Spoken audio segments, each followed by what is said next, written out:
So this sounds a bit complicated and a bit abstract. And honestly, he was speaking to people at that time, okay? So what does he really, really mean? And how can we understand what he's really saying? Well, the argument I want to make to you today is that all prophets are the same. They're all divinely inspired. They're all speaking a certain truth. So by understanding other prophets of that region, of that culture, we gain insight into the true thinking of Zoroaster. Okay? So this is Rumi, who is considered the greatest Persian poet who has ever lived. He lived in the 13th century, which is about 3,000 years after Zoroaster. In many ways, if you actually read his poetry, he is the reincarnation of Zoroaster, okay? So we're going to read a bit of his poetry. And then once you read his poetry, it will give you insight into the cosmology of Zoroastrianism. All right. I see so deeply with myself. I so see deeply with myself, not needing my eyes, I can see everything clearly. Why would I want to bother my eyes again now that I see the world through his eyes, okay? Through the eyes of Asha, through the eyes of the monad, through Ahura Mazda, okay? That's how you should be seeing, okay? In other words, you should be seeing the world through your imagination. You can imagine a better world. If you imagine a better world, you can create a better world. So don't be fooled by the material world around us. It's all fake. It's all an illusion. Not Christian or Jew or Muslim, not Hindu, Buddhist, Sufi, or Zen. Not any religion or cultural system. I'm not from the East or the West, not out of the ocean or up from the ground, not natural or ethereal, not composed of elements at all. I do not exist, am not an entity in this world or in the next, do not descend from Adam and Eve or any origin story. My place is placeless, a trace of the traceless, neither body or soul. I belong to the beloved, have seen the two worlds as one, and that one called and know, first, last, outer, inner, only that breath, breathing human being, okay? Does that make sense to you? We're all part of God. That's our true nature. There's a divine spark in us. Don't be fooled by the material world, okay? And don't be fooled by labels. Christians, Buddhists, Jews, there's no difference. We're all the children of God, okay? We're all the same. So don't be fooled by labels. Okay, so there's a joke. Okay, the joke is this. God and Satan are fighting over humanity. And God says to Satan, ha, humans have discovered religion, therefore I have won. And then Satan says, yeah, but then I'll just organize it. Okay? So the idea is that religion is great, okay? I'm a big supporter of religion, but organized religion is problematic because organized religion serves the interests of the priests who control the religion. Okay? And that's why there are these differences in these religions, in Buddhism, in Judaism, in Islam, in Christianity, because the people in charge need to differentiate the religion in order to exploit you, okay? In order to justify their existence. But at the end of the day, we're all connected to the divine, and all that matters is that connection, okay? So all these differences is something that is artificially created to fool us. All right. All day I think about it, then at night I say it. Where did I come from and what am I supposed to be doing, okay? I have no idea. My soul is from elsewhere, I'm sure of that, and I intend to end up there. Okay? I don't remember where I came from, but I know that I must have come from somewhere, okay? This drunkenness began in some other realm, some other tavern. When I get back around to that place, I'll be completely sober. Meanwhile, I'm like a bird from another continent sitting in its aviary. The day is coming when I fly off, but who is it now in my ear who hears my voice? Who says words within my mouth? Who looks out with my eyes? What is a soul? I cannot stop asking. If I could taste one sip for an answer, I could break out of this prison for drunks. I didn't come here of my own accord. I can't leave that way. Whoever brought me here will have to take me home, okay? This is beautiful, and it's also a rewriting of Plato's allegory of the cave, right? This is a prison for drunks. Here, we're all drunk. We're all blind from our true reality. This is a prison. When we return to the monad, to our master, then we'll see the truth for ourselves, okay? All right, so here's another poor prophet, Friedrich Nietzsche, okay? Friedrich Nietzsche is one of the three great German philosophers of the past 500 years. Immanuel Kant, Friedrich Hegel, and Friedrich Nietzsche. And Friedrich Nietzsche thus spoke Zoroaster. And he wrote in a very interesting way. He likes to take these long walks. He can walk for like hours and hours in the mountains.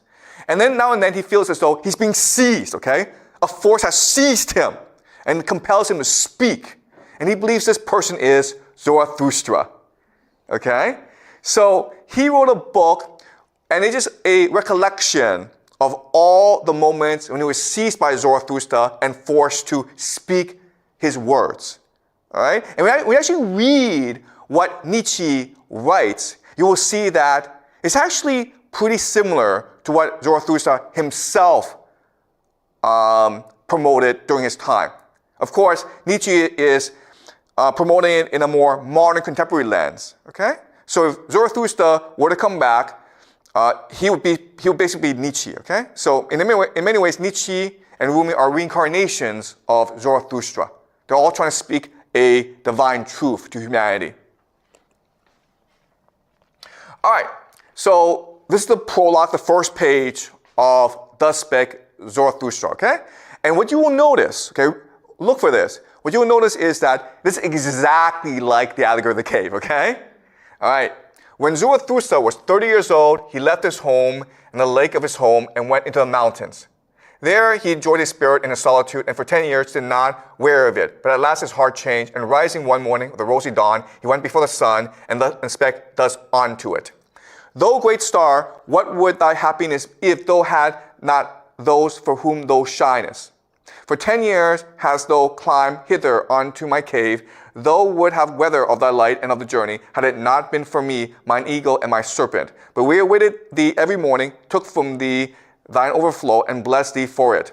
Lo, I am weary of my wisdom, like the bee that hath gathered too much honey. I need hands outstretched to take it. I would fain bestow and distribute until the wise have once more become joyous in the folly, and the poor happy in their riches. Therefore must I descend into the deep, as thou dost in the evening, when thou go behind the sea, and give light also the nether world, thou exuberant star. Like thee must I go down, as men say, to whom I shall descend.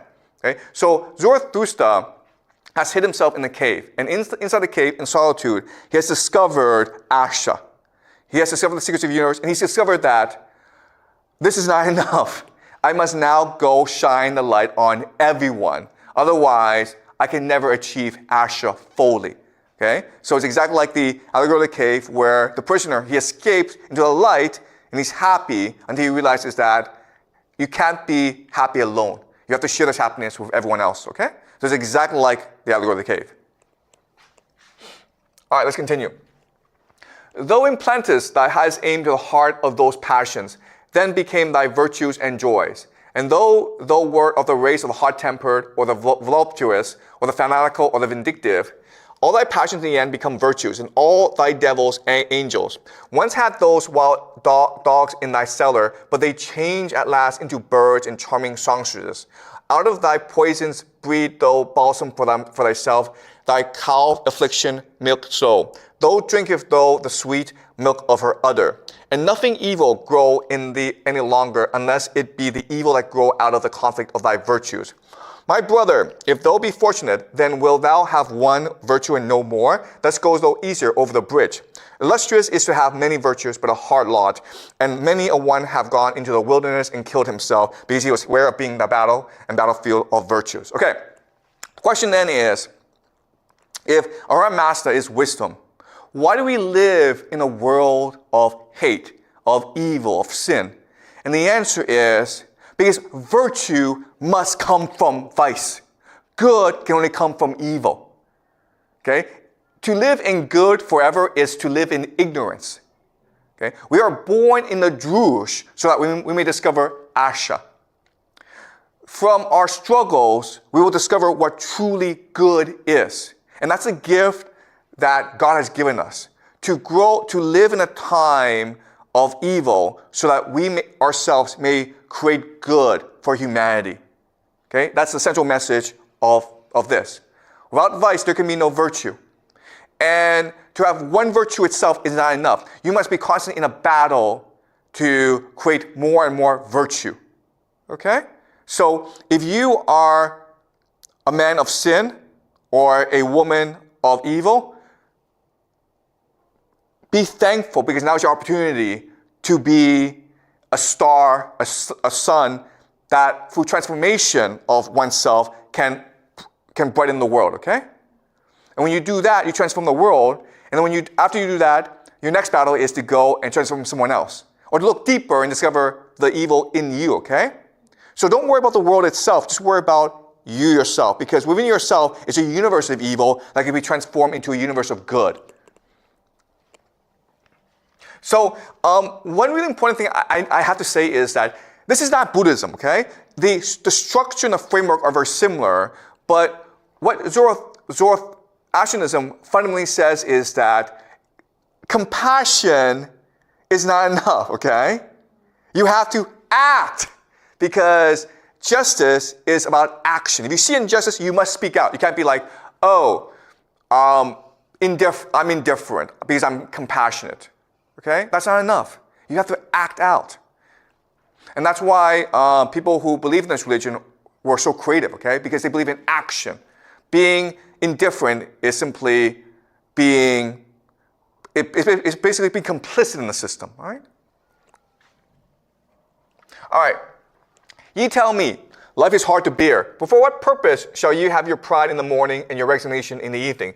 Life is hard to bear, but don't affect to be so delicate. We are all of us fine sumpter asses and she-asses, okay? What we have in common with a rosebud, which trembleth because a drop of dew hath formed upon it. It is true that we love life, not because we are wont to live, but because we are wont to love. Love is asha, right?